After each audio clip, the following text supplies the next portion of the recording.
This is the Golf Essentials Podcast with Casey Bork.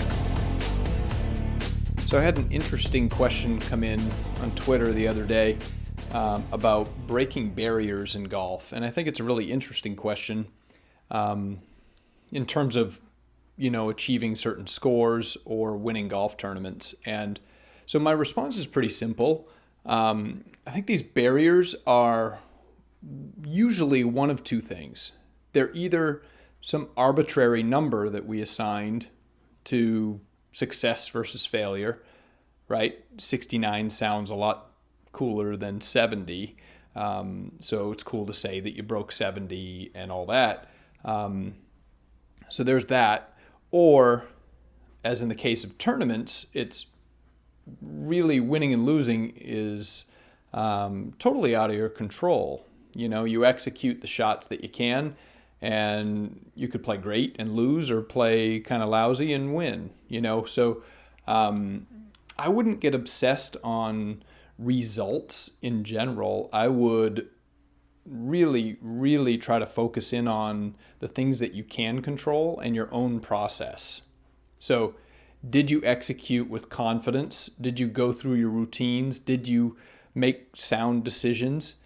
And it's much more valuable to focus on this factual information as opposed to these arbitrary results that we like to define as these barriers. Now, I can assure you that if you do that, if you focus on what you can control and what you're doing, you will break those barriers. In fact, you won't even think about them, and you'll blow right through them. I shot 65 before I ever shot 66 or 67. I just had a good day and just kept it going. And otherwise, the other way of thinking, winning tournaments or shooting certain scores, those arbitrary results interfere with your process.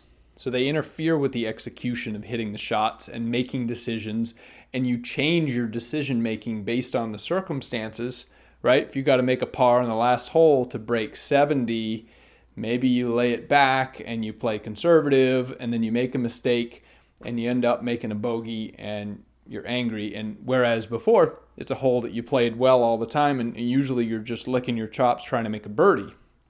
So more often than not, thinking about results is going to interfere with your execution.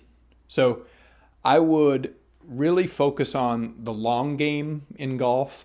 We all know that it's a challenging sport. It takes a long time to get really, really good at, and it's a game of a lifetime. So give it time, deploy patience, rather than, the quick results and these barriers that you might be putting tags on to try to achieve.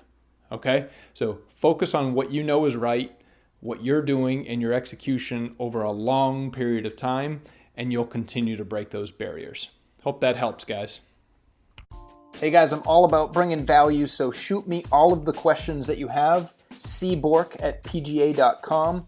If you like the stuff, be sure to share it and subscribe on whatever channels you're watching it on. Apple Podcasts, Google Casts, any of those channels. You should be able to subscribe easily so you get every episode. Thanks, guys.